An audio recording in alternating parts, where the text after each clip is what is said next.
à tous, nouvelle vidéo sur la chaîne de Zero Chupi. Aujourd'hui, petit haul à vous présenter, c'est parti. Donc, j'ai un petit haul à vous présenter quelques articles du coup Pokémon que j'ai reçus.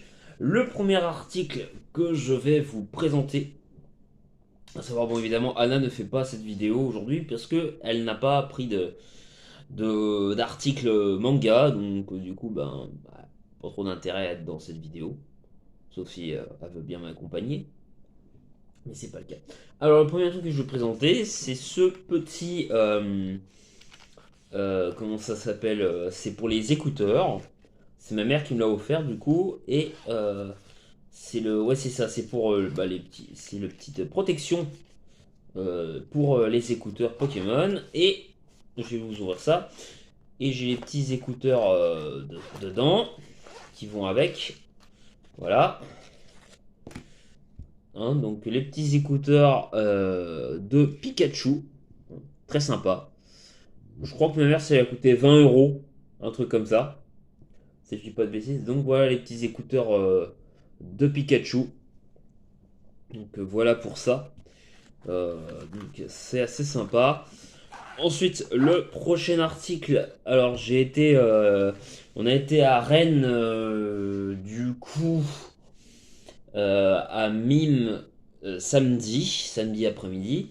Bah, à côté du magasin Harry Potter, il y a un magasin qui vend des peluches Pokémon. Alors, les peluches sont quand même assez chères, faut être honnête, par rapport au prix sur internet. Euh, on peut avoir des grandes peluches taille 6L à 40-50 euros. Là, t'as pas loin de 70 euros, je trouve que c'est quand même très très cher. Donc, j'en ai pas pris. Mais, je suis quand même reparti parce que j'ai trouvé sympa avec un petit Smogo. Un petit Smogo du coup à 35 euros. Du coup, je trouve la peluche vachement sympa. Du coup, je l'ai pris. Puis bon, ça fait penser à Team Rocket. Donc voilà, comme on dit, hein, est parti pour nous jouer un mauvais tour. Et c'est la Team Rocket. Smogo, c'est comme symbole de la première génération, type poison. Voilà, 35 euros le tarif. Je trouve que pour une peluche de cette taille, c'est à peu près raisonnable. On va quand même être honnête. Donc voilà. Ensuite, le dimanche, je suis allé à une braderie. Autant samedi, j'étais un peu déçu parce qu'on pensait vraiment faire quelques trouvailles. Il n'y a rien eu de transcendant. Par contre, le dimanche, on a fait une braderie. Et ah si, petit passage quand même avant de la braderie. Je suis allé. Quoi. Le seul truc transcendant un petit peu cool que j'ai trouvé sympa, c'est que à Lego Store, on est allé au Lego Store de Rennes et j'ai trouvé, c'est marrant, mon propre Lego de Choupi. J'ai trouvé ça marrant. C'est 4 euros, 6 euros, quelque chose comme ça. Non, 3,50 3,50 €. euros, cinquante, c'est pas très cher, c'est pas cher, hein, c'est sympa. Et tu peux graver ton nom. C'est 50 centimes, je crois, en plus. Donc, franchement, c'est cool. Parce que le reste, c'était vraiment pas terrible. Donc, pour ce que je vous disais, je suis allé à une braderie. Il y avait une petite braderie à Saint-Malo à côté de chez moi, enfin à Rocabet, à la gare. Et du coup, on a trouvé des pépites. Alors, la première pépite que je vais, si on peut dire une pépite, mais je connaissais pas parce que je savais pas que c'était sorti en DVD. Alors c'est pas, ça a pas l'air des épisodes d'une série, hein, c'est carrément un documentaire inédit en vidéo, 72 minutes. C'est Pokémon Donjon Mystère en explorateur du temps et de l'ombre. Je sais qu'il y a beaucoup de fans de Pokémon Donjon Mystère. Il y a notamment un avec Masco qui est très très réussi, évidemment. Donc je sais pas si c'est celui-là, mais je sais que bah, du coup je suis un peu plus attaché à l'histoire de ce jeu. Et je savais pas que c'était reporté sur un film. J'ai pas suivi, donc du coup, bah je regarderai dès que je pourrai. Et donc ça a coûté 2 euros. Donc ça va, 2 euros pour un DVD. Et vous voyez, bon, le DVD, il est en.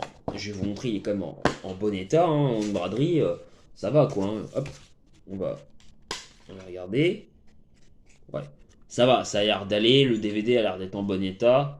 Pas de problème. Le mec m'a même fait vérifier pour être sûr, parce qu'il m'a dit que il avait des DVD Pokémon qui avaient été volés carrément. Donc, ouais, ça rigole pas. Ensuite, ah si, ici à Rennes, j'avais oublié quand même, je me suis pris quand même le troisième tome de Pokémon Emeraude, La Grande Aventure, et enfin Rouge-Feu et Vert-Feuille. c'est le numéro 3. Du coup, bah, c'est la suite de Rouge et Bleu, hein, si je dis pas de bêtises. Donc, bah, c'est assez sympa. Donc, en tout cas, j'aime bien les designs. Je sais pas si c'est la troisième génération, ça, mais c'est vrai que ça y ressemble un petit peu. Ça fait bizarre de. Je sais pas en quelle année c'est sorti. Peut-être un rapport avec la remake 1G, je sais pas du tout. Ça fait vraiment remake 3G parce que je vois Latias et Latios, donc c'est des Pokémon de la troisième génération. Donc je sais pas trop. Normalement c'est censé être un lien avec la 1G, mais sauf que la 3G, bah, j'ai lu les deux, les trois bouquins du coup à Owen, donc je sais pas. Vous me direz du coup en commentaire parce que je suis un peu perdu. Attendez, nouvelle série inédite en 4 tomes basée sur les célèbres jeux vidéo Pokémon version rouge feu, vert feuille et émeraude. Ah d'accord, ils ont repris sur 3 jeux. D'accord, donc ils ont repris sur la 1 et la 3G. D'accord. Bon bah au final je suis con, j'avais juste qu'à lire. C'est pas grave. Et bah, les mangas sont à 9,99€ à peu près. Je crois tous hein, quasiment pour Pokémon.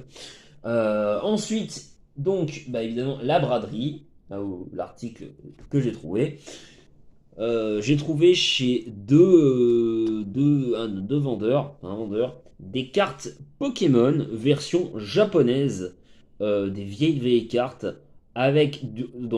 qui se vendent au Japon et à la Japan Expo, surtout à la Japan Expo, parce que tu les trouves pas dans les rayons comme ça.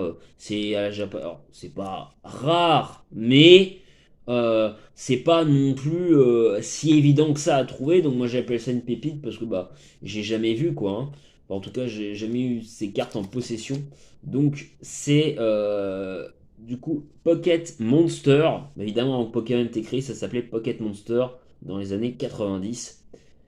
Là, évidemment, apparemment, je sais plus ce qu'il m'expliquait sur l'histoire de cette carte, le gars, mais c'est une carte d'un tournoi, apparemment, Pikachu contre Dracofeu. Apparemment, c'est la carte d'un tournoi, donc c'est les cartes, surtout celles-là, qui ont beaucoup de représentations. Bon, il y a le 2 sur le dos, mais celle-là particulièrement. Donc, vous me direz en commentaire ce que vous en pensez. Ensuite, alors là, je veux dire que les pépites, j'en ai vu, j'en ai trouvé, j'en ai vu. Donc, j'ai eu des billets, du coup. Hein, des billets qui viennent de la Japan Expo, donc, et qui sont possibles de trouver, mais uniquement dans les conventions. Et s'il y en a quelques-unes que vous pouvez trouver évidemment à Jouer Club dans certains magasins, mais sont quand même plus chers, 10€. Là, j'ai eu les 3 pour 10, mais c'est pas quelque chose d'aussi courant que ça à trouver non plus. Donc, Pokémon évidemment, avec le Sacha Mega Draco et le Mega Draco Feu X, qu'un des rares seuls Mega Draco Feu que j'apprécie beaucoup. Oui, je suis peut-être un kikou, mais bon. Mais bon, bref. T'as un kikou. Et tous les Pokémon derrière, parce qu'il y a deux faces. Il y a une double face. Comme une double personnalité. Oh, j'ai conne, c'est du second degré. Et vous avez vu il y a une luminosité sur la carte. Comme le type électrique. D'ailleurs, puisqu'on en parle, le type électrique, Claude François, c'était le meilleur Pokémon de type électrique. Bon, je m'égare du coup. On est parti pour le prochain billet. Donc là, Dragon Ball Z, évidemment, la Japan Expo, avec Satan Petit Cœur, qui est devenu mon personnage préféré de Dragon Ball Z. J'aime beaucoup ce personnage, en fait, assez sous-estimé, alors que il est très important dans les scénarios. Il a un impact très important, et on l'oublie beaucoup, parce qu'on toujours met en avant les Saiyans, alors que bah, Petit Cœur, il est toujours là, quoi. Hein. Donc, là, évidemment, bah, il y a derrière. Et ensuite, nous avons Gueule de Vache. Enfin, Goldorak, évidemment. Gueule de Vache, c'est pour les intimes. Avec Vénusia, du coup, et le vaisseau de Goldorak. Et puis derrière, bah, évidemment, on a Goldorak. Je crois que je sais pas où est. Il y a Actarus, je sais pas où il est. Là, enfin, je reconnais pas trop. Normalement, il y a Actarus sur un des trois là. Et il me semble qu'il y a. Je crois que c'est Actarus, Alcor et Venusia, hein, il me semble, si je dis pas de bêtises. Mais comme ils ont les casques, je reconnais pas trop. Et ensuite, le dernier petit article que j'ai eu, alors là, c'est aussi une pépite.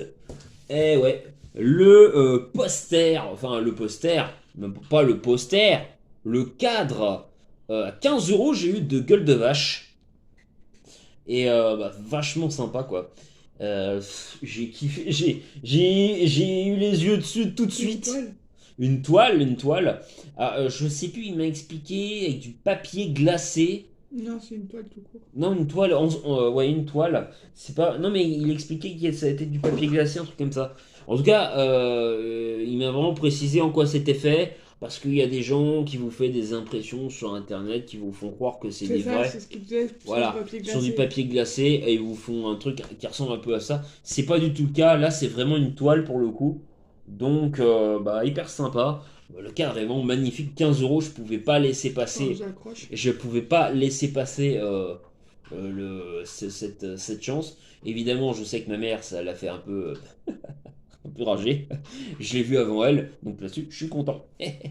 En tout cas, j'espère que cette petite vidéo vous aura plu. N'hésitez pas à dire en commentaire ce que vous en avez pensé. Laissez un petit référencement, c'est toujours sympa. Merci pour votre fidélité. Et à très bientôt sur la chaîne de Zero Chupi. Tchuss!